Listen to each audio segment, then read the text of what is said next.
Second year money and financial system विषय के अंतर्गत आज का टॉपिक है डेंजर्स ऑफ मनी। प्रिय विद्यार्थियों, मुद्रा का महत्व समझने के बाद प्रश्न ये उठता है, क्या मुद्रा के कोई खतरे हैं? क्या मुद्रा की कोई हानियां भी है? क्योंकि मुद्रा का महत्व हमने विभिन्न अर्थव्यवस्थाओं में पढ़ा, चाहे वो अर्थ पूंजीवादी अर्थव्यवस्था हो, चाहे वो समाजवादी अर्थव्यवस्था हो, चाहे वो नियोजित अर्थव्यवस्था हो, चाहे आधुनिक अर्थव्यवस्था हो।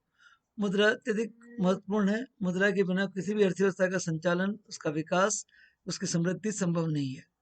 इसी प्रकार आर्थिक क्षेत्रों में तो मुद्रा का महत्व है ही, साथ ही साथ सामाजिक क्षेत्र में भी मुद्रा का महत्व है, राजनीतिक क्षेत्र में मुद्रा का महत्व है। चाहे आर्थिक क्षेत्र हो, चाहे सामाजिक क्षेत्र हो, चाहे राजनीतिक क्षेत्र हो, कोई भी ऐसा सेक्टर नहीं है जिसमें बिना मुद्रा के मुद्रा का के भूमिका को हम नकार नहीं सकते। अतः इस स्थिति में प्रश्न ये उठता है कि क्या मुद्रा लाभदायक ही है? उसका महत्व ही है, उसकी भूमिका सकारात्मक ही रहती है? क्या मुद्रा की भूमिका से कोई खतरा भी पैदा हो सकता है? क्या मुद्रा के कोई नुकसान भी हैं? इसी पर हम चर्चा करेंगे और आज हम मुद्रा के खतरे अथवा दोषों को समझने की कोशिश करेंगे।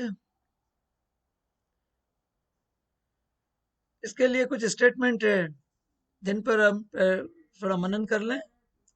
मुद्रा एक बहुमूल्य किंतु भयावह आविष्कार है। मुद्रा एक अच्छा सेवक किंतु बुरा स्वामी है। मुद्रा एक आवश्यक बुराई है। मुद्रा अनियंत्रित होने पर संकट का कारण बन जाती है। ये अर्थशास्त्रियों द्वारा समय समय पर दिए गए ये स्टेटमेंट तथ्य जो है वो इस बात को प्रकट करते हैं कि मुद्रा का महत्व नहीं है, मुद्रा के कुछ खतरे भी हैं, दोष भी हैं। जैसे मुद्रा एक बहुमूल्य किंतु भयावह आविष्कार है। मुद्रा एक बहुमूल्य है, बिना मुद्रा के हम जीवित नहीं रह सकते, वर्तमान आधुनिक सभ्यता की कल्पना नहीं कर सकते हैं। लेकिन ये भयावह है जब ये इसका जो है वो हमें विस्तारवादी रूप रूप दिखाई देता है, इसका अधिकता का रूप दिखाई देता है, तब ये एक भयावह हो जाता है। मुद्रा के लिए ये कहा गया है कि अच्छा सेवक है किंतु एक बुरा स्वामी, यानी मुद्रा एक साधन के रूप में प्रयुक्त करते हैं, उसका उपयोग करते हैं, और जब तक हम उसे साध्य मान करके उसके पीछे भागने नहीं लगते हैं, तब तक तो मुद्रा एक हमारे लिए बहुत श्रेष्ठ है। लेकिन जैसे ही हम मुद्रा को साध्य मान करके उसके संग्रह में लग जाते हैं, उसके पीछे भागने लगते हैं, तो उसका जो स्वरूप है वो बदल जाता है। यानी मुद्रा एक सेवक के रूप में, साधन के रूप में श्रेष्ठ है, लेकिन जैसे अगर उसे साध्य बनाने की कोशिश करते हैं तो हमारे लिए नुकसानदायक हो जाता है। मुद्रा के संबंध में ये भी कहा जाता है कि मुद्रा एक एक आवश्यक तो है, लेकिन ये एक बुराई है। क्योंकि मुद्रा की अधिकता के कारण, मुद्रा के कारण जो समाज में बुराइयां आती है, नैतिक गिरावट आती है, सामाजिक दोष आते हैं, राजनीतिक दोष आते हैं, तो जब ये दोष पैदा होते हैं और उसके मूल में जब जाते हैं तो हमें मुद्रा दिखाई देती है। क्योंकि मुद्रा के लिए जो है उस सामाजिक परंपराओं का, सामाजिक रीति रिवाजों का, सामाजिक शिष्टाचार का जब हनन किया जाता है तो मुद्रा एक आवश्यक बुराई के रूप में हमारे सामने आती है। मुद्रा के संबंध में एक बहुत ही संतुलित स्टेटमेंट है, मुद्रा अनियंत्रित होने पर संकट का कारण बन जाती है। यानी मुद्रा यूं तो एक आवश्यक वस्तु है, उसके बिना हमारा काम नहीं चल सकता है। जब तक वो नियंत्रण में रहती है तब तक हमारे लिए लाभदायक है, लेकिन जैसे ही वो अनियंत्रित हो जाती है, मुद्रा का प्रसार बढ़ जाता है, तो वो हमारे लिए एक संकट संकट का कारण बन जाता है। अतः मुद्रा जो है एक आवश्यक वस्तु तो है, लेकिन उसके खतरे भी हैं, दोष भी है। मुद्रा के खतरों के संबंध में और गहराई से देखा जाए तो मुद्रा का पहला खतरा है, ये पहला दोष है, जब मुद्रा से आर्थिक विषमता बढ़ जाती है समाज में, अर्थव्यवस्था में। गरीब अधिक गरीब हो जाते हैं, अमीर अधिक अमीर हो जाते हैं। आज भी अगर भारत के संबंध में स्टेटमेंट काफी हद तक समसामयिक लगता है कि देश के 20% बिग हाउसेस के पास टोटल 80% असेट है, यानी राष्ट्र की 80% संपदा के का मालिकाना हक 20% बड़े बड़े घरानों के पास है या 20% जनसंख्या के पास है। आर्थिक विषमता का दूसरा रूप देखने को मिलता है हमारे देश में लोएस्ट इनकम और हाईएस्ट इनकम में बहुत ज्यादा डिफरेंस होना। अर्थशास्त्री कहते हैं कि अगर 4 गुना से ज्यादा न्यूनतम आय और उच्चतम आय में अंतर है तो आर्थिक विषमता की स्थिति कहलाती है। हमारे यहाँ पर 100 गुना से भी ज्यादा अंतर देखने को मिलता है। अतः मुद्रा का ये आर्थिक खतरा है, एक इकोनॉमिक डेंजर कह सकते हैं मुद्रा का, इससे आर्थिक विषमता। दूसरा मुद्रा का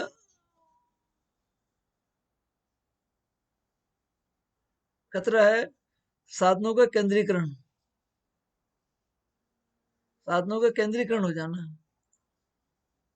साधनों का केंद्रीकरण, जिनके पास धन है, जिनके पास मुद्रा है, वो संसाधन को जो है वो जुटाते जाते हैं और धीरे धीरे कुछ लोगों के हाथ में ही संपूर्ण सत्ता केंद्रित हो जाती है।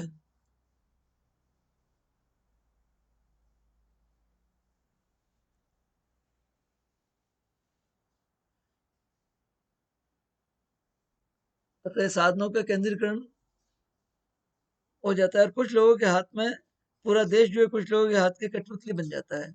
इसी प्रकार पूंजीवादी अर्थव्यवस्था मुद्रा के कारण ही उत्पन्न होती है और उस अर्थव्यवस्था के दोष जो है हमें दिखाई देने लग जाते हैं, यानी मांग और पूर्ति पर आधारित अर्थव्यवस्था हो जाती है। जो मांग करता है उसके लिए संसाधन तैयार किए जाते हैं, जो मांग नहीं करता उसके लिए संसाधन तैयार नहीं होते हैं और एक घोर आर्थिक शोषण की स्थिति मुद्रा के कारण उत्पन्न हो सकती है। तीसरा दोष मुद्रा का है वो है मूल्यों में अस्थिरता। तीसरा का दोष है मुद्रा का मूल्यों में अस्थिरता की स्थिति पैदा होना।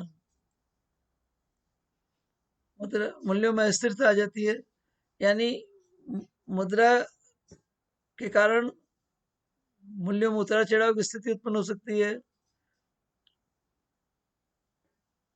कुछ लोगों के हाथ में जब संपूर्ण अर्थव्यवस्था के अर्थतंत्र आ जाता है तो वे जानबूझ करके मुद्रा के मूल्य को में वृद्धि कर देते हैं और परिणाम ये होता है कि जमाखोरी, फिजूल फिजूल खर्ची की स्थिति उत्पन्न हो जाती है और अनावश्यक रूप से मूल्यों में अस्थिरता की स्थिति उत्पन्न होती है। दूसरा मुद्रा संसाधनों के फिजूल खर्ची का भी एक कारण बन जाती है और फिजूल खर्ची का मुद्रा के कारण उत्पन्न हो जाती है, यानी बिना बेवजह बिना काम के एक संतुलित व्ययपूर्ण व्यय पर, पर पर जो है वो नियंत्रण नहीं रखा जा सकता है मुद्रा के कारण। तो मुद्रा के आर्थिक खतरे हैं। इसके अलावा मुद्रा के अन्य खतरों के अंतर्गत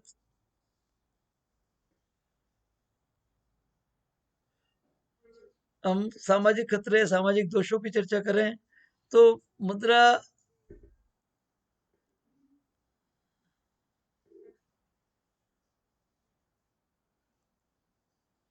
के समाज के शोषण की प्रेरक के रूप में हमारे सामने आती है। समाज का शोषण जो है मुद्रा के मुद्रा द्वारा किया जाता है, क्योंकि समाज के शोषण का अगर मूल देखा जाए तो वो मुद्रा ही है, क्योंकि मुद्रा के लिए ही जो है वो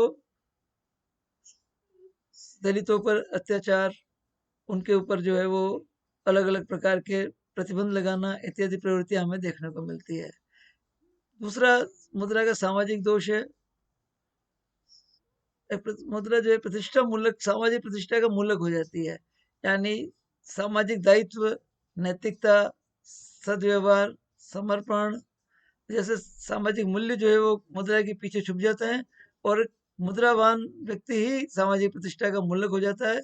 और इसीलिए कहा गया है यस्य अस्ति वित्त स नर कुलीन, यानी जिसके पास वित्त है, जिसके पास मुद्रा है, वो कुलीन है, सभ्य है, बड़ा है, आदरणीय है। इस तरह से एक मुद्रा जो है वो एक सामाजिक दोष के रूप, प्रतिष्ठा के मूलक के रूप में हमारे सामने दिखाई देती है। दूसरी बात मुद्रा का तीसरा सामाजिक दोष है वो है भौतिकवाद का उदय।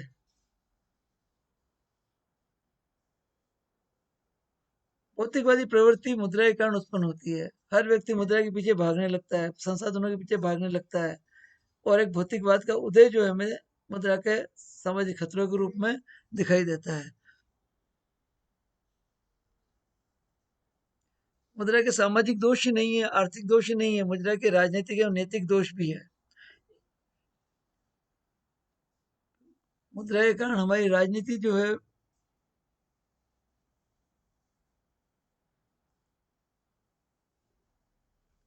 वो कुछ लोगों के हाथ में कठपुतली हो जाती है। आया राम गया राम की संस्कृति राजनीतिक व्यवस्था पैदा हो जाती है, और प्रजातंत्र का उपवास हो जाता है। यानी प्रजातंत्र की कोई वैल्यू नहीं रहती,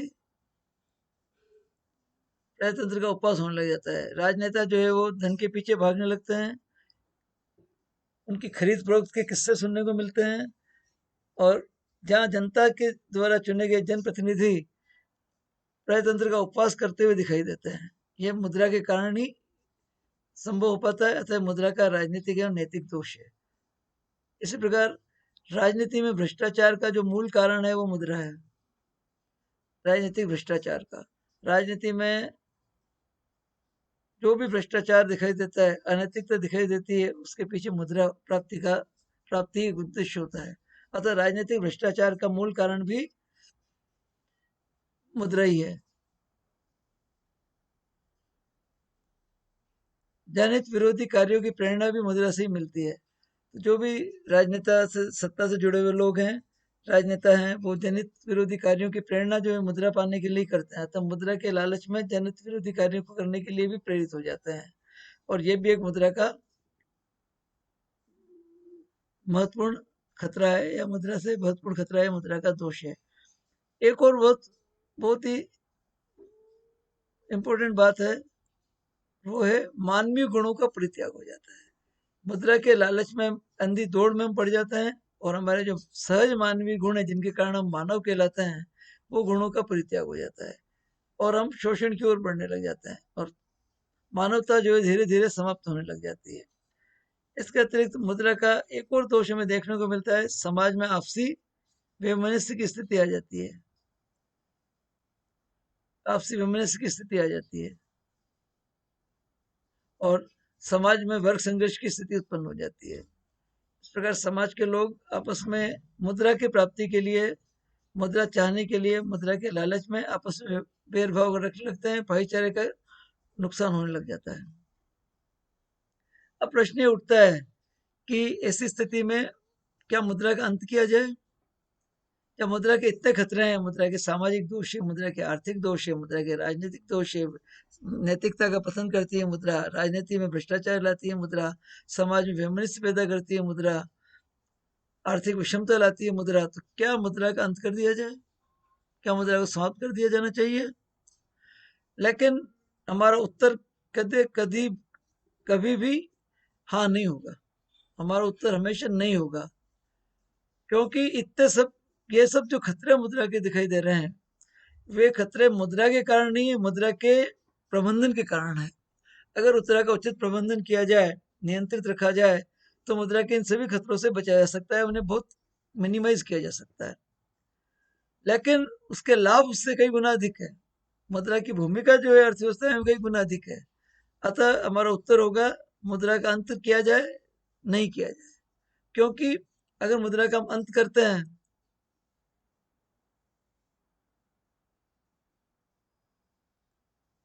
तो पहली स्थिति हमें दिखाई देगी, आधुनिक अर्थव्यवस्था का भी अंत हो जाएगा। हमारी जो वर्तमान अर्थव्यवस्था है उसका भी अंत हो जाएगा अगर मुद्रा का अंत कर देंगे तो। अतः आधुनिक अर्थव्यवस्था के संचालन के लिए, बनाए रखने के लिए, उसके विकास के लिए मुद्रा की आवश्यकता है।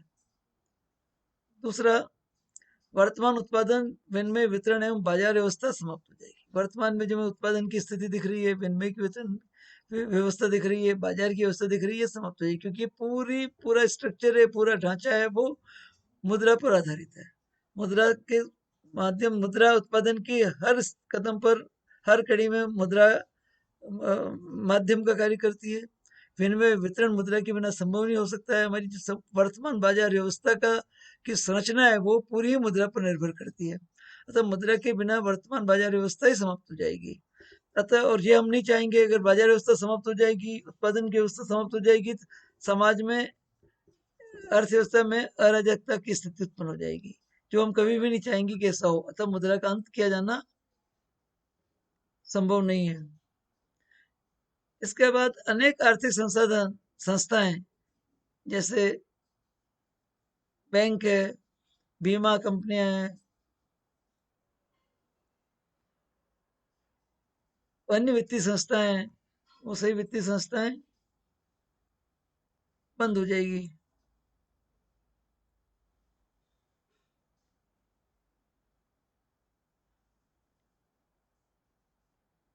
और इनके बिना हमारी सामाजिक व्यवस्था, हमारी आर्थिक व्यवस्था, जनसाधारण के लिए जीवन यापन करना मुश्किल हो जाएगा।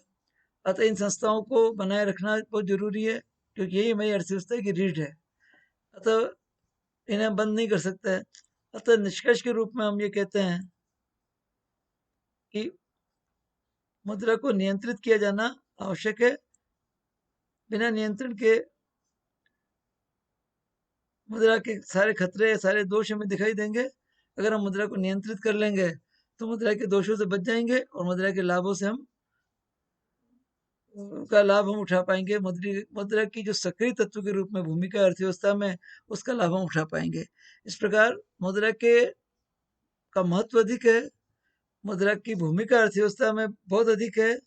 मुद्रा के खतरे हैं, लेकिन वो मुद्रा के कारण नहीं है, मुद्रा के अस्तित्व के कारण नहीं है, मुद्रा के अप्रबंधन के कारण है, उसके अनियंत्रित रखने के होने पर वो प्रकट होते हैं। अतः अगर मुद्रा को नियंत्रित रखा जाए, प्रबंधित तरीके से मुद्रा का संचालन किया जाए, तो मुद्रा के दोषों से हम बच सकते हैं।